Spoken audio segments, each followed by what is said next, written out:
নির্বাচনমুখী আবহ বইতে শুরু করেছে চারিদিকে। রাজনীতি এবার ভোটে আর মাঠে গড়াবে সমান তালে।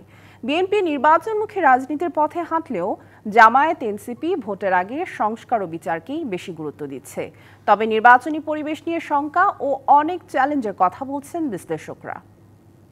সালের ফেব্রুয়ারি মাসে জাতীয় নির্বাচন অনুষ্ঠানের আয়োজন করেন। প্রধান উপদেষ্টা নির্বাচনের সময়সীমা ঘোষণার পর রাজনীতির আলোচনায় এখন ভোট উঠে আসছে নানা প্রশ্ন আশঙ্কা। কেমন হবে ভোটের মাঠ? সব দলের জন্য লেভেল প্লেয়িং ফিল্ড হবে? কেমন হবে আইনশৃঙ্খলা পরিস্থিতি? দলগুলো নির্বাচনী মেজাজে থাকলেও তাদের রয়েছে নানা শর্ত আপত্তি। সরকারের ছাত্র উপদেষ্টা নিয়ে কারো অস্বস্তি, আবার কারো তাগিদ নির্বাচনের আগে সংস্কার ও বিচার শেষ করা।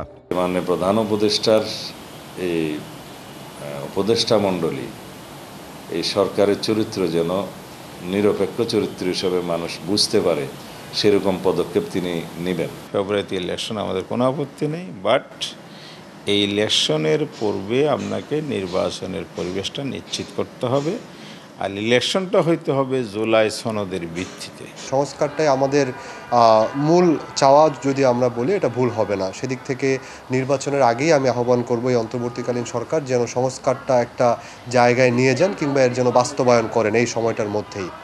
কালার এক্সপার্ট, জর্জ স্যাপ এবং মাইল্ড অন হ্যান্ডস টেকনোলজি সমৃদ্ধ অরিক্স ক্রিস্টাল ওয়াশ আপনার রাজনীতি বিশ্লেষকরা মনে করেন মাঠের ও ভোটের রাজনীতি ঘিরে এখনও কাটেনি শঙ্কা।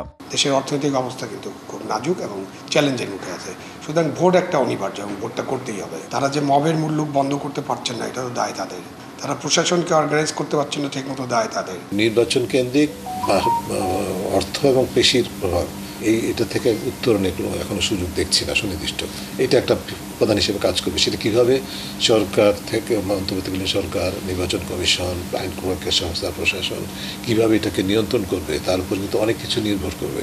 মানুষের মাঝে ভোটের আমেজ ফিরিয়ে আনার পাশাপাশি ষড়যন্ত্র ঠেকানোর তাগিদ বিশ্লেষকদের।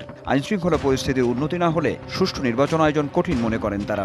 যারা দেশ থেকে এবং বিদেশ থেকে বিভিন্ন ধরনের ষড়যন্ত্রে লিপ্ত, তারা যে কোনো একটা স্থিতিশীল পরিস্থিতি সৃষ্টি করার চেষ্টা করবে না এখন থেকে, সেটা কিন্তু ভাবা যায় না। সেটা আমি মনে করি একটা গুরুত্বপূর্ণ ফ্যাক্টর। এই নির্বাচনে একটা প্রধান ইস্যু হচ্ছে এটা ইনক্লুসিভ নির্বাচন হবে কিনা। চ্যালেঞ্জটা কিন্তু সেই জায়গায়। আইন শৃঙ্খলা পরিস্থিতিকে একটা অজুহাত বলবেন করা যাবে না, এটা ঠিক হবে না। এটা হলে দেশ আরও সংকটের মুখে পড়বে। অবশ্যই এগুলো চ্যালেঞ্জ, এই চ্যালেঞ্জটা মোকাবিলা করার দায়িত্ব হচ্ছে অন্তর্বর্তীকালীন সরকার। ত্রয়োদশ সংসদ নির্বাচন গ্রহণযোগ্য করতে রাজনৈতিক দলগুলোকেও বিশেষ ভূমিকা রাখার পরামর্শ রাজনীতি বিশ্লেষকদের। হ্যাঁ, সবচেয়ে বড় রাজনৈতিক দলের ভূমিকা তো ইম্পর্টেন্ট এবং অন্যান্য রাজনৈতিক দলের ভূমিকা important. Anwar Hossain, DBC news, Dhaka.